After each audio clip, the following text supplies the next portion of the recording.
You're welcome back, and you're still watching Newsnight from Nigeria's capital in Abuja. A reminder of our top stories. Federal government goes on the offensive, cautions media against misinformation, and says Samoa agreement not an endorsement of same-sex marriage. At the 2024 Nigerian Army Day, President Bola Tinubu asked military not to allow violent groups to overrun the citizens in the country. Promises armed forces all necessary support. And ECOWAS heads of state meet in Abuja. Civil society actors ask them to commit to term limit for presidents. Plus, reformist Masoud Pezeshkian, elected new president of Iran, beating his hardline conservative rival Saeed Jalili.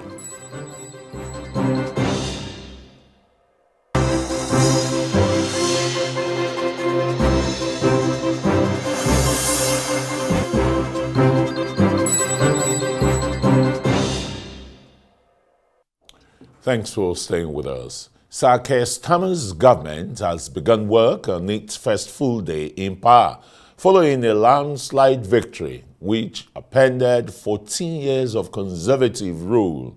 From inside 10 Downing Street on Saturday morning, Sir Keir welcomed his new top team and asked them to get to work. In his first speech as Prime Minister, he had pledged to start work immediately to rebuild Britain. Amongst other issues, ditching the Rwanda scheme in favor of a new plan to tackle illegal immigration will also be on the agenda, as well as overflowing prisons and the junior doctor strikes. A flight to Rwanda was scheduled for later this month, but Labour wants to redirect the scheme's money towards a border security command, although questions still remain over whether the Illegal Migration Act will be repealed. What does the new Labour government have in store for Africa, nay Nigeria, and how should Africa respond? I'm now being joined by Professor Tunde Esan, a professor of international relations at Igbinedion University. He's also the editor-in-chief of the Journal of African Commerce, and he is here to, unfold this discussion further. Thanks very much, Prof. Been a while. Thank you. Yeah. How are you? Very well, thank you. It's good to see you again. Yeah, we saw, the beauty of democracy play out in Britain just less than 72 hours ago. Yeah. Results within 48 hours, cabinet named within, 24 hours, and the rest, not like Nigeria taking 7 months and what have you. Well, and for once again, Britain is having a black foreign secretary, a Harvard law graduate, always tilted to America. But what would this Labour government hold for Africa? Thank you. I think it's very important to know that Labour has always been very friendly towards Africa. You remember Tony Blair, the Prime Minister of UK, 1997, up to 2007, and of course followed by Gordon Brown. From then we have about 14 years interregnum with the Conservatives. So Labour has always been friendly as it is. I expect a very robust relationship between Nigeria and Britain, UK, and between UK and Africa, as it were. Keir Starmer is a very, very active activist. He was an activist before he became a politician. Director of Public Prosecution in Britain, and is well aware of the issues involved: human rights, immigration, international relations, exchange programs, and foreign trade and policies. So those are the normal tough for Starmer, and I think he's on a very, very familiar ground. And how will Nigeria really key into this? Yes, just like you said in your opening remarks, Labour has always been friend to Africa and of course to Nigeria, yes.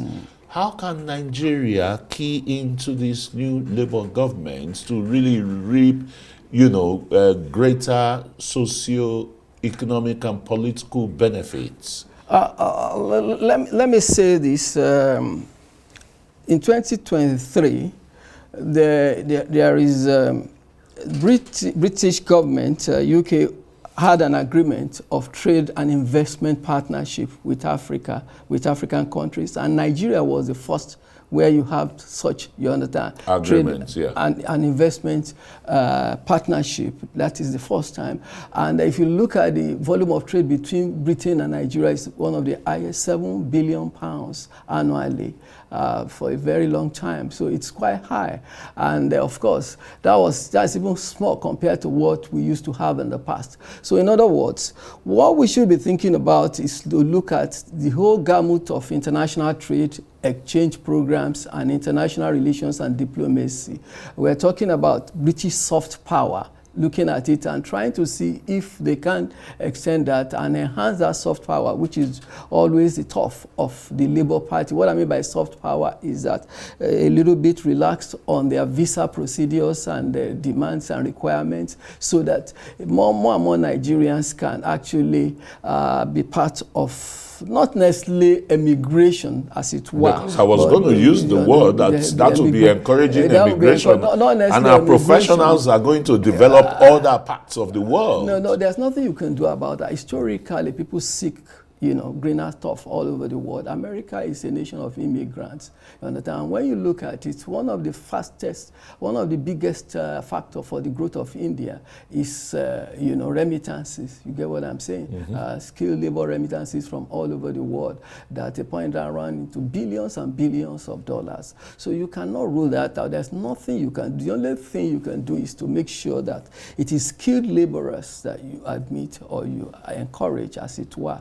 There's really nothing you can do. I remember very well in the 70s, Nigeria was a familiar turf for some Indians too. Mm-hmm. You remember? Very well. Nigeria was they were teachers in our secondary schools. My teacher in the, biology, chemistry, physics. In HSC in the 80s was an Indian. So it is not something new. You remember there was a time we talked about Ghana must go because Ghanaians flooded Nigeria, as it were. Because of the economic crisis they had there. Landscape, we had a strong naira, and the exchange was such that it was favorable for them. So there's not. So we're thinking about soft power, using the manpower, a huge number of black Africans in UK, as it were, and Nigeria can benefit more when you look at the whole gamut. And much more interesting to me, basically, is our free trade zone, which is actually now will be much more encouraged by African continental free trade area, you understand?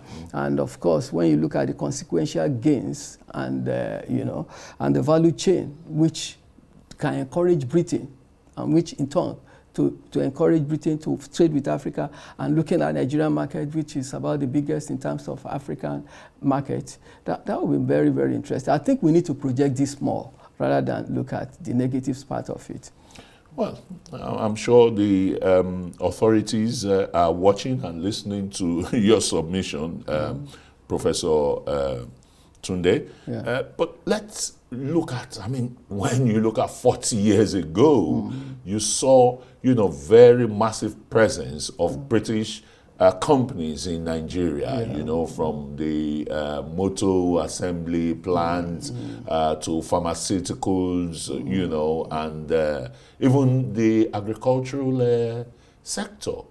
Shouldn't we, Nigeria, use agriculture, as a tool, particularly for raw materials to feed British companies, or you bring them here and the rest, revive it in such a way that agriculture will be taken away from the pedestal level? Let me put it this way. We shouldn't be talking about raw materials again. It depicts a nation at the pre-industrial level. Right. That's the truth, whether we like it or not. The agriculture you're talking about was the basis of Nigeria economy for about 100 years, up till 1960s, 1970s. And but the evolution of industrial power all over the world and the spread of technology, which is equally much more accessible now, makes it almost imperative for us to develop some of the products that we have and make sure that the value chain is so developed that you can have a sellable product outside the world rather than sell raw materials. You know, when you look at the cargo cost of cocoa from here to Britain, and you look at how much you are going to sell it, you discover that it's almost insignificant. Even petrol, even as we talk about, the crude oil that we talk about is still not exactly what we should be thinking about. Thank God there are refineries and private sector involvement that we're looking at. So essentially, if we want to encourage Britain, we should be looking at what exactly can we produce for the middle class that will be in tandem with the taste and the demands of the advanced countries, Britain included. You understand? That's what we should be thinking about, not in terms of raw materials. If we are not exporting skilled labor, we should be thinking about exporting finished, you understand, highly competitive products, as it were. Yes, indeed. And in manufacturing too, Nigeria, a lot of the economy is really tottering and the rest. And of course, Britain still remains a big destination, for big businesses and the rest. How do we attract such with the investment cooperation agreement signed, within Africa, but first with Nigeria? How do you assess it, take advantage of it? Like we are saying, number one, you must have a stable exchange program. Do you understand? What I mean by stable monetary and program, and make sure that repatriation of fund is easy. Do you understand? Nobody wants to invest in a place where to take away their money. By the time they want to take away their money, it becomes very, very difficult, and they don't know how much the value of what they have produced and what they are going to, import and all that. So I think our monetary policy should take a look at. You understand? A closer look at policymakers should take a closer look at the monetary policies. You understand? And secondly, we should look at the interest rate by the banks. You understand? And if you invest here, subsequent investment will have to come from somewhere. It has to come from the Naira end of it, which means that you have to go to Nigerian banks. And if you have to pay as much as 30% on interest, that could be a disincentive to you. You understand? So everything is a whole chain of factors that affect manufacturing and industrial relations between us and Britain and some other industrial and developed countries. But one thing is sure, if you can put our acts right, you understand, encourage the manufacturing sector and industrial sector, and look at exactly what can be done with our middle class, which is quite huge, you understand. You are talking about minimum of about 20% to 30% of the population. I mean, that's quite huge. You are talking about minimum of about 50 million people. I mean, close to that. I mean, let's say on the average about 40 million because of the instability in the economy. That's quite huge. Who can say, look, we can afford to buy basic things. So that's quite huge. That should be an incentive. And I think we need to project that more.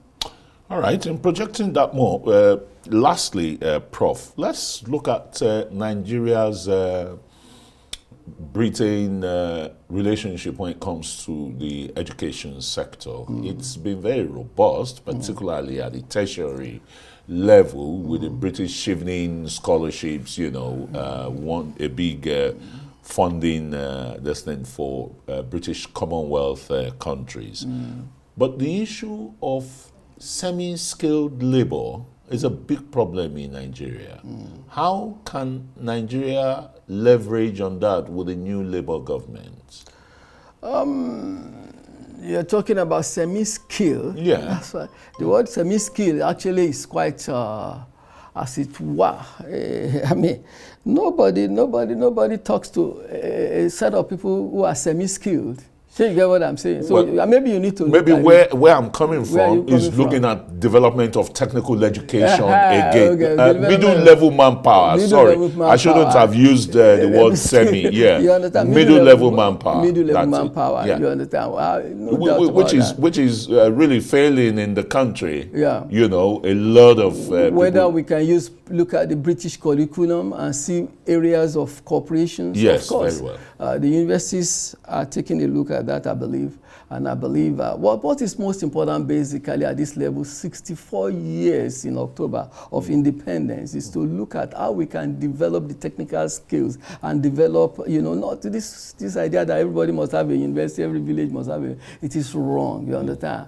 There must be welders, there must be plumbers, there must be mechanics and all that. It makes the economy to grow faster, and our young men can easily create jobs.